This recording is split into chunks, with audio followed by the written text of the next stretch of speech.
Peros. Kilala ko siya. Kilala ko siya. Kilala ko si Risa Hontiveros. At ang isang issue na nais kong erase dito, yung ginagawa niyang pambababoy kay Pastor Kibuloy sa Senado na walang kalaban-laban. Ang hinarap ay mga nakamaskara na challenge ng mga napanood ko na mga ilang mga kabataan at mga kasapi ng ating relihiyon na pinasisinungalingan at ini-expose kung sino-sino itong mga to. Sino ba si Risa Hontiveros? Ang tanong ko sa kanya, siya ba ay merong moral ascendancy? Hello!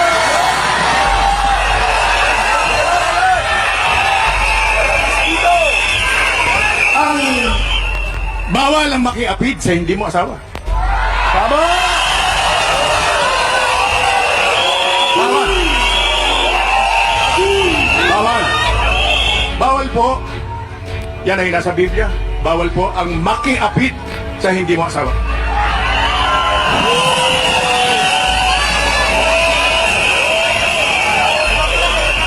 Senator Risa, I hate to do this. Subalit, ikaw ba'y naging makatarungan? Pumarap ka sa television, nandun ka sa Senado, ginagamit mo ang pagiging senador mo, binababoy mo ang isang tao, binababoy mo ang isang religious leader. Aboy! Hinuulit-ulit mo, inaakusahan mo. Sinintensyahan mo na sa mga interview, napapanood kita.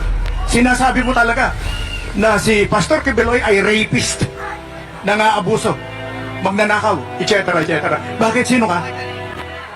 Bakit?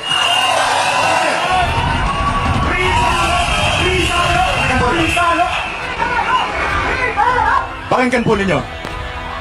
Gusto kong itanong sa kanya to. Tiyak na nanonood siya 100%. Bakit? Bakit? Ayaw akong tawagin Senator Risa. Bakit Risa Hontiveros? Bakit? Mas malinis ka ba kay Pastor Kibuloy?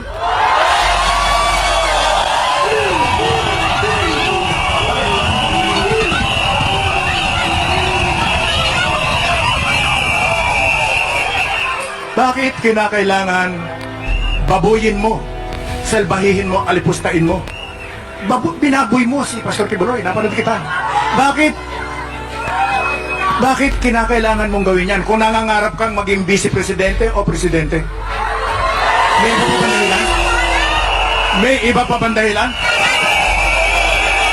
Ngayon, mag-isip kayo. Uulitin ko yung tanong. Ano ang moral na karapatan mo para mag-akusa ka, magsalita ka ng kababuyan sa isang religious leader na katulad ni Pastor Kibuloy?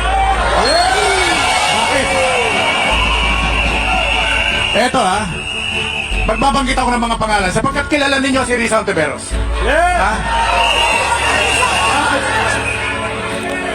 Masyado akong ewan ko, hindi parehas.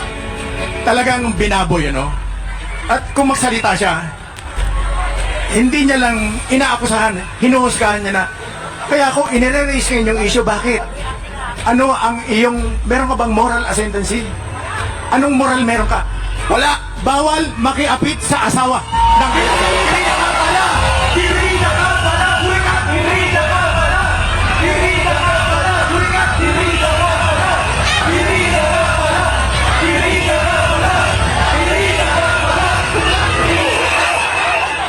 Si Risa Hontiveros ay kabilang dun sa tinatawag na yung mga nagpapanggap mga left of center, yung mga nagkakali-kaliwaan.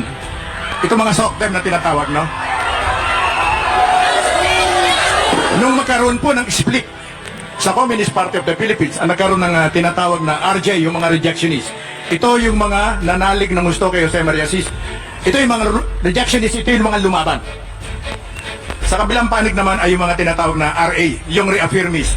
Ito yung mga nagtaguyod ng linya, yung armed struggle ni Jose Maria Cis. Itong sila, Risa Hontiveros, ay humiwalay sila. Ayaw nilang magpa-identify. Subalit, nung maging presidente si Noynoy Aquino, binigyan sila ng poder. At pinamahala sa kanila yung isang malaking programa ng reforma sa lupa. Ang akbayan na pinamumunuan niyang grupo nila Risa Hontiveros ay tinreten yan na papatayin ni Jose Maria Sison. Nagkagulo sila. At ang karamihan sa kanila ay lumapit sa amin. Isa ako sa nilapitan. Humihingi ng proteksyon. Ngayon, anong ginagawa niya? Nakikipaghimuran siya ng tumbong doon sa 3 kriminal sa Kongreso.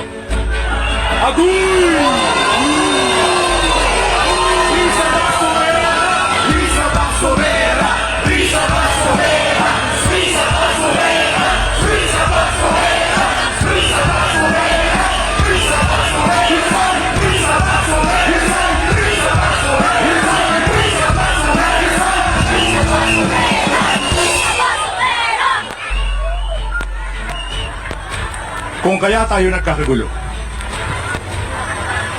sila ang lumikha nito.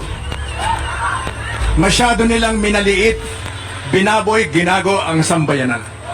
Yes!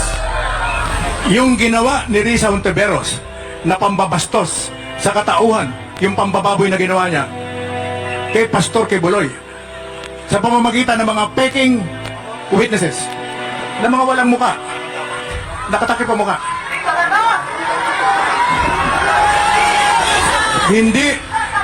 Hindi lamang si Pastor Kibuloy ang binaboy niya. Ang binaboy nila ay ang sambayanan. No! Ang bayan! Hindi magagabi! Ang bayan! Hindi magagabi! Ang bayan! Hindi magagabi! Ang bayan! Hindi magagabi!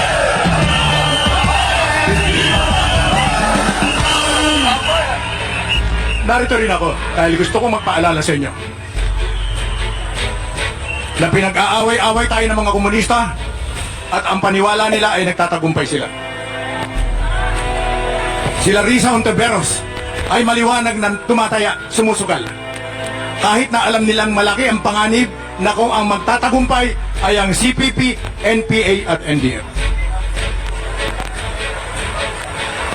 At narito rin ako, gusto ko ipaalala sa ating lahat na ang kalaban ay ang kilusang komunismo. Hindi natin papayagan na lumalapa yan. Yes! Tama! Yan din ang itinuro sa atin ni Pastor Kibuloy. Diyan namin siya nakilala. Diyan kami nagkalapit-lapit na yan. Sa nagkakaisang pananaw, sa nagkakaisang landasin.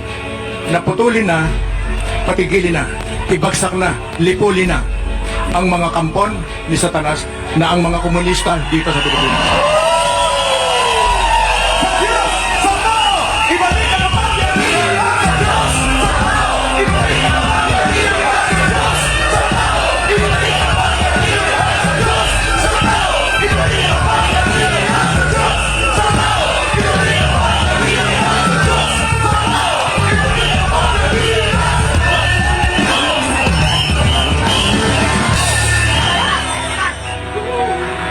Bago ako magwakas, lest we forget, huwag po natin kalilimutan, kung sila Risa Hontiveros, yung 3 demonyo sa Kongreso, ay merong hukbo, at ang kanilang hukbo ay ang New People's Army, ang NPA, tayo po,